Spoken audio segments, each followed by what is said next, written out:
કરીએ 2 વાગ્યાના મોટા સમાચારો પર તો સંસ્કારી નગરી વડોદરામાં અસંસ્કારી હરકત વડોદરાના ભાયલીમાં સગીરા સાથે સામૂહિક દુષ્કર્મ વાવરૂ જગ્યા લઈ જઈ સગીરા પર સામૂહિક દુષ્કર્મ ગુજારવામાં આવ્યું। પીડિતા પોતાના મિત્રને રાત્રે 11:30 વાગે 11:30 ભળી હતી। 5 લોકોએ પીડિતા સાથે તેના મિત્ર સાથે વાથાકૂટ કરી હતી અને પીડિતા અને તેના મિત્ર સાથે વાથાકૂટ કરી તો 2 યુવકોએ પીડિતાના સાથે દુષ્કર્મ આચર્યું। एक युवके पीड़िता मित्र ने पकड़ी राख्यो। 30 से 35 वर्षना आरोपी होवानुं पोलीसनुं अनुमान छे। पीड़िता नॉर्मल ड्रेस में हती, चणियाचोड़ी में न हती।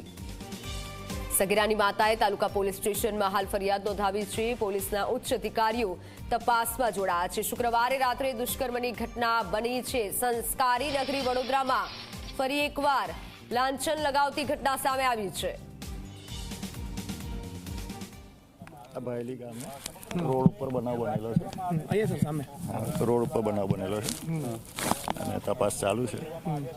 એક તૂટેલા ચશ્મા મળેલા છે, બરાબર ને? બીજી તપાસ ચાલુ છે। શું સર શું ઘટના શું બની છે, શું માહિતી શું મળી છે તમને? હા, એટલે બળાત્કાર જેવું થયેલું છે, માહિતી મળે છે। અહીંયા શું પુષ્ટિ કે થઈ છે, ગેંગરેપની કે રેપની? ના, એ હજુ તપાસ ચાલુ છે। એ મેડિકલ થશે ને પછી એફએસએલ શું તપાસ કરી? અહીંયા બનાવ સ્થળે જે કંઈ એવિડન્સ હોય તે કલેક્ટ કરી। સર સેમ્પલ શું કલેક્ટ કર્યા છે આપણે? કેટલા સેમ્પલ કલેક્ટ કર્યા છે? હજુ બધું ચાલુ છે।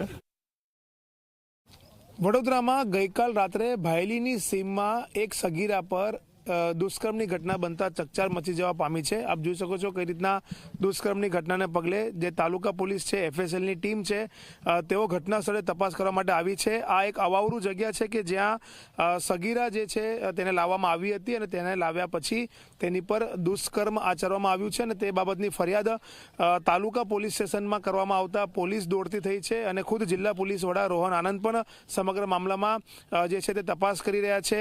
એલસીબીની ટીમ તપાસ કરી રહી છે અને શહેર પોલીસની ટીમ પણ તપાસમાં લાગી છે। એટલે ક્યાંક ને કહી શકાય કે જે ઘટના બની છે તે ઘટનાને પોલીસ ગંભીરતાથી લઈ રહી છે અને ગંભીરતાથી લઈને તપાસ કરવામાં આવી રહી છે। આપ જોઈ શકો છો કઈ રીતના આ જે જગ્યા છે તેને કોર્ડન કરવામાં આવી છે અને કોર્ડન કરીને એફએસએલની ટીમ જે છે પોલીસની સાથે તપાસ કરી રહી છે। મહત્વની બાબત છે કે જે માહિતી એવી પણ ઉડી રહી છે કે જે સગીરા છે તેના પર ગેંગરેપ થયો છે, પરંતુ તે બાબતની પુષ્ટિ અત્યાર સુધી પોલીસ દ્વારા કરવામાં નથી આવી રહી। 1 કલાક બાદ જિલ્લા પોલીસ વડા રોહન આનંદ ખુદ આ બાબતની મીડિયા બાઇટ આપશે અને પુષ્ટિ કરશે કે આખી ઘટના શું છે। પરંતુ એક વાત નક્કી છે કે આ જે ઘટના બની છે તે ખરેખર ખૂબ ચોંકાવનારી ઘટના છે, ગંભીર ઘટના છે અને તેને લઈને જ પોલીસ પણ ગંભીરતાથી તપાસ કરી રહી છે। ખાસ કરીને રાતના સમયમાં ઘટના બનવા પામી છે ત્યારે શું જે આરોપી છે તે આ સગીરાનો કોઈ ઓળખીતો હતો, સગીરા અહીંયા કેવી રીતના આવી, તેને કઈ રીતના લાવવામાં આવી, તે તમામ દિશામાં અત્યારે પોલીસ દ્વારા તપાસ કરવામાં આવી રહી છે। कैमरामैन मुकुंद दवे साथे रवि अग्रवाल, जी मीडिया, वडोदरा।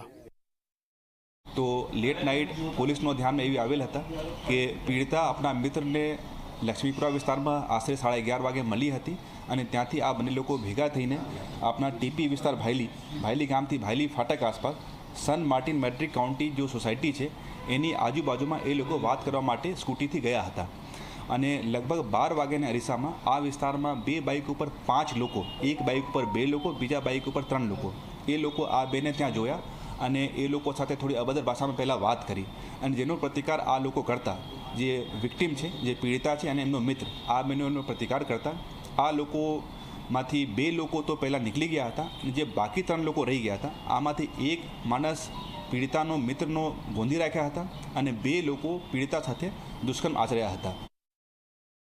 पीड़िता पछी थोड़ा संतुलित थई, पछी अपना मित्र साथे पुलिस ने जाण करी। टीम पण त्यां पहोंची। पहला तो जो घटना स्थल तो कोर्डन करवामां आव्युं ताकि पुरावानो नाश न थई सके। एफएसएल टीम ने पण बोलाववामां આવ્યા અને સ્થળ ઉપરથી ઘણા બધા એવિડન્સ અમે લોકોને મળી ગયા છે। ચૂંકી ઘણું અંધારું હતું આ જગ્યા ઉપર, આપ લોકો જશો તો દિવસમાં પણ ઘણું અવાવરૂ વિસ્તાર છે, રાતમાં પણ તો સાવ ત્યાં એક રત્તી પણ લાઇટ નહીં હતી।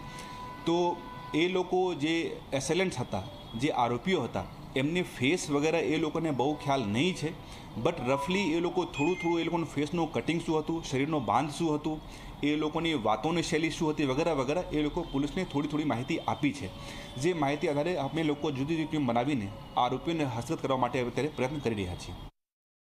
ગરબા સાથે આ ઘટનાનો કંઈ સંબંધ નહીં છે. બેન લગભગ ઘરથી 10:30-11 અરીસામાં નીકળી હતી. આપણા મિત્રને લક્ષ્મીપુરા વિસ્તારમાં આશરે 11 વાગે મળી હતી અને ત્યાંથી મિત્રનો સ્કૂટી ઉપર બંને ભેગા થઈને જો ભાયલી ટીપી વિસ્તાર છે એમાં લગભગ એ લોકો 11:15 આસપાસનો અરીસામાં પહોંચી ગયા. આ ઘટનામાં એ આપણા જે મિત્ર હતા, બાળપણનો મિત્ર હતા, અને એ લોકોને નક્કી થયા કે આજ રાતે અમે લોકો થોડા ભેગા બેસીને વાતો કરીએ અને એ માટે એ લોકો ઓલા વિસ્તારમાં ગયા હતા.